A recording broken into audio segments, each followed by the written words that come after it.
Okay, welcome guys. It is Tuesday night, July 8th, in preparation for Wednesday, July 9th, trading day. We're going to continue, first of all, with the Market Wizards interview with top traders by Jack Schwager. We're in the process of interviewing Mark Weinstein, and what was his thing? High percentage trader. Uh, so what was I at? Oh, okay. So yesterday we were talking about he was going to use, pull 350,000 out of the markets over the next couple of months to pay for the castle they wanted in France. And then Schwager asked him what happened next. He said on my next trade, I put on a large long position in soybean. The market closed up the first day, and I had about a 25% profit on my money. I was planning to get out of the position at the end of the week. The biggest mistake I made was having a specific target of what I wanted out of the trade. Buddy, you and I were talking about that here today. The target, and Schwager says, the target being determined not by market analysis, but rather by the 350,000 that you wanted to make. Did you trade differently because you were trying to make the money for a specific purpose? Mark Weinstein says that, yes, I did not consider the risk and took on too large of a position. I was not using any type of rational judgment. I was being guided by my material desires. The market went up and again the next day, but then collapsed suddenly late in the session, locking limit down. Swagger says, did you get stuck with your position at limit down? He said, yes, I could not get out. The next day I showed up at the brokerage office and the market open offered limit down. I waited all day to see if it would come off the lock limit down, but it did not. Swagger says, I take it that you would have liquidated your position if you could have. He said, if the market would have traded, I would have sold out at any price. Schwager says, do you remember your emotions at that time? He said, yes, I was in a state of shock and I had no decision-making capability left whatsoever. I could not fall asleep and found myself almost praying the market would somehow trade the next day. On the third day, I called the office about a half hour before the opening, and they told me it did not look like there was any hope. I did not even bother going in because I could not face the people in the office. I was certain they were getting a big thrill out of my situation. Schwager asks, why is that? He says, there were a few other professional traders in the office who were never able to make the kind of money that I had been making. When this situation developed, they were almost relieved. It seemed to justify all those years of their not taking positions like I did. They were really heartless. The only person who was really upset was my broker, and frankly, that was probably because he was afraid of losing the account. On down on the next page over, Swagger says, how much were you losing each day? He said, I was losing about 125,000 a day. That was at a time when the average annual salary in the United States was 15,000. I was not born rich, and I could not stop thinking of my losses in those terms. I was losing 125,000, and the average annual salary was 15,000. Schwager says, could you put that loss in perspective relative to your account size, though? He said, before that trade, I had nearly 1.5 million in my trading account. So I was losing nearly 10% of my equity level prior to the trade each day. I was devastated. I felt like I was wounded in a trench and watching myself bleed to death. The market went limit down 5 days in a row, and I lost over $600,000. On the fifth day, I remember sitting in a park. Blah blah blah. I won't go into that. Yeah.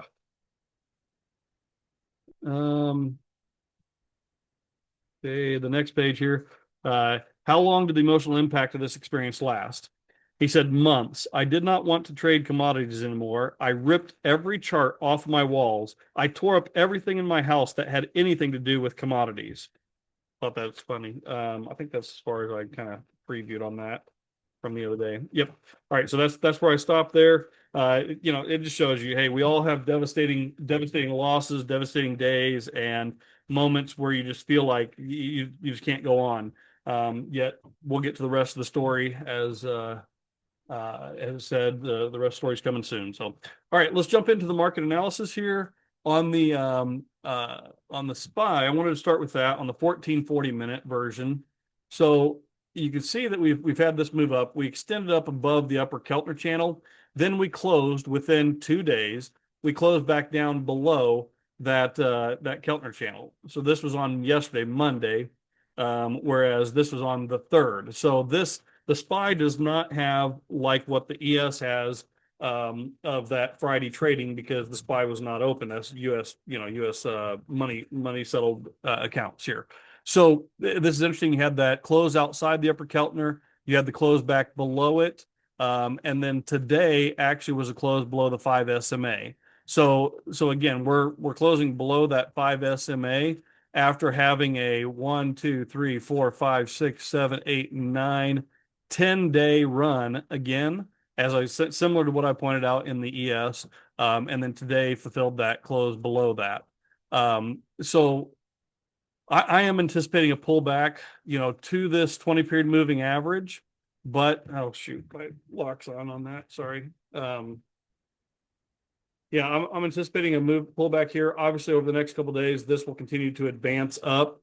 As price does whatever it's going to do. So the fact that we have this 5 SMA, we could still have additional upside tomorrow. We could have a test or even take out these highs. This is technically the first close outside the upper Keltner channel in this whole move up for the SPY. So that's the first time it's done that. And keep in mind, we are at all-time highs here. So we've broke out above those all-time highs. That could still have potential for further upside. So we don't want to ignore that. The April lows here, these April lows, if you look back, oh shoot, hang on. Let me go back.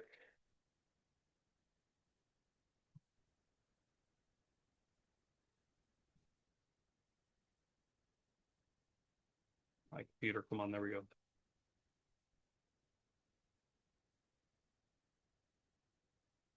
Yeah, so you look at these April lows, and basically that was all the way back here in January of 2024. So we were at the same price levels that we were in January of 2024. All of 2024 was negated in the first couple months of 2025. Since then, in less than 3 months, we have now made back up all this movement and taken out those highs. So we've been almost on this straight line up. So, we want to just be conscious of that it's almost straight line up. Will this Keltner channel play out, or will we have further upside before we reverse on that?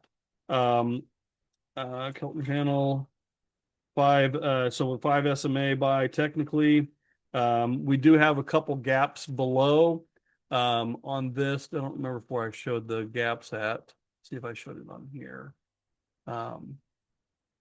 Yeah, maybe I did show it over here.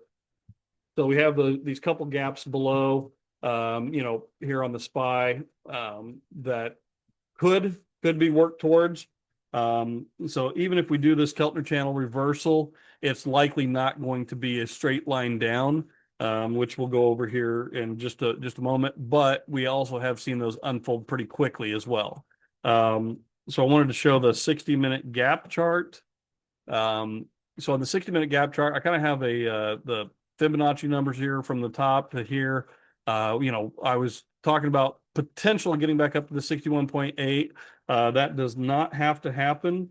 50. Sorry. Oh yeah. Yeah. So on the daily chart on the ES, the 20-period moving average is currently around the 6170 zone. So 6170 zone is right down here, right above this gap. So, looking at, we just looked at the SPY. So the ES, that gap, that moving average is currently right in this zone here with these gaps below it. Of course, that will continue to move up over the next couple of days.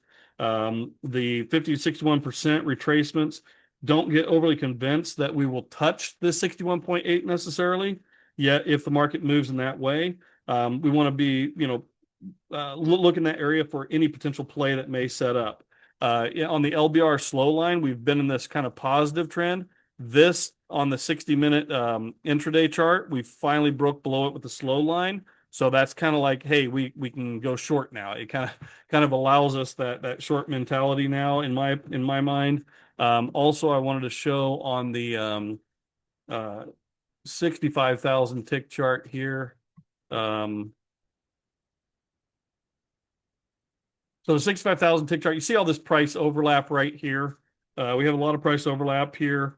And this also shows where that on the 65,000 tick chart where we kind of broke down, allowing us to look for shorts because we're no longer in this just full bullish run up on the LBR. This price overlap here also shows on the 60-minute chart.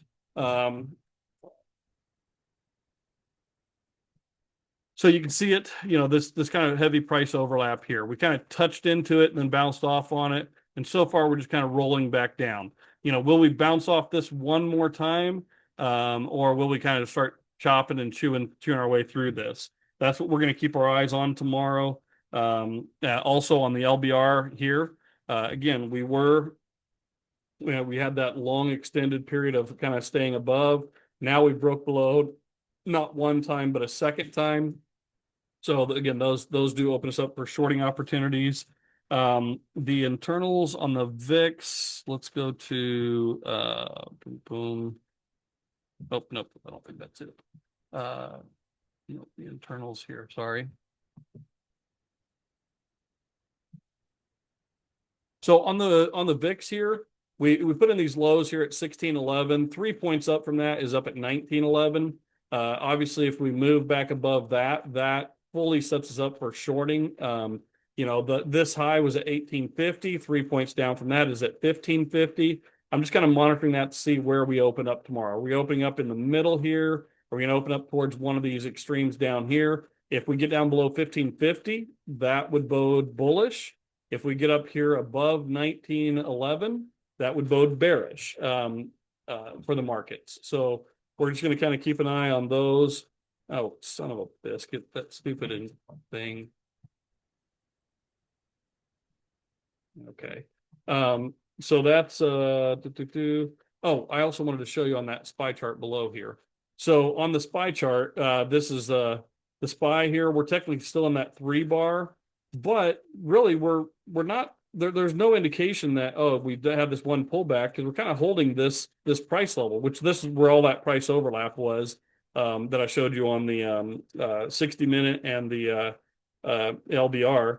We could have still some sideways chop through here, or we could get a little bounce off here and move back up that 61.8, or even potentially, up test these highs. So we want to just keep an open mind. I know it's not a lot of direction yet, but right now I'm seeing that we could still have some price overlap here. Don't get overly bearish until we move through this level.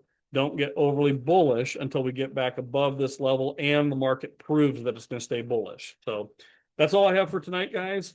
Happy trading tomorrow. Let's trade safe, and we will follow up tomorrow. Thanks.